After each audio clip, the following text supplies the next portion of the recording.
Now give the floor to Namibia.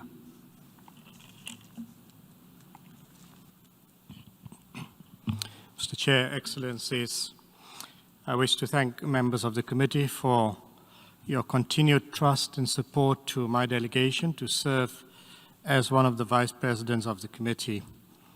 The question of Palestine remains one of the key focus areas in Namibia's foreign policy priorities, and I wish to assure you of my deep commitment to continue to assist in finding lasting and mutually acceptable solutions to this long-standing struggle to bring political independence and to end the illegal occupation of the people of Palestine. I also wish to congratulate our chair and all the members of the Bureau on their re-election. Mr. Chair, the year 2020 underscored the importance of multilateralism and global cooperation and brought this reality to the shores of every continent. The COVID-19 pandemic and its resulting social, economic, and environmental crises epitomized the need for multilateral cooperation. Therefore, 2021 will be a time of historic consequence, with much riding on how our governments answer the urgent call to revitalize global cooperation and ensure that no one is left behind. We cannot talk of leaving no one behind when we live in a world in which the Palestinian people have been left behind.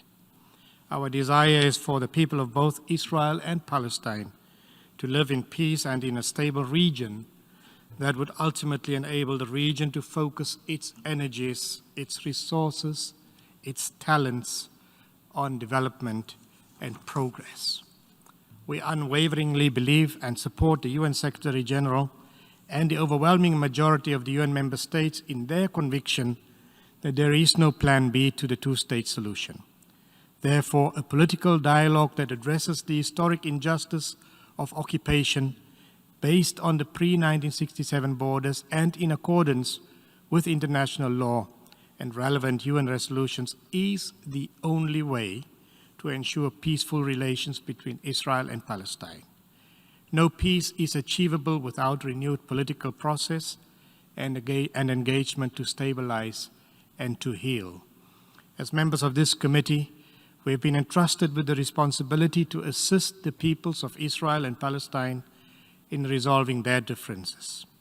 However, despite the adoption of resolutions and decisions aimed at enabling the committee to promote the realization of the inalienable rights of the Palestinian people, to assist in ending the Israeli occupation, and to mobilize international support for and assistance to the Palestinian people, there has been no end in sight to the conflict and injustices. It has, however, been encouraging to note that the new United States administration is in the process of reversing the previous administration's policies on Israel and Palestine and are supportive of a mutually agreed two-state solution in which Israel lives in peace and security alongside a viable Palestinian state. The intent to also restore U.S. assistance programs that support economic development and humanitarian aid for the Palestinian people is further welcome.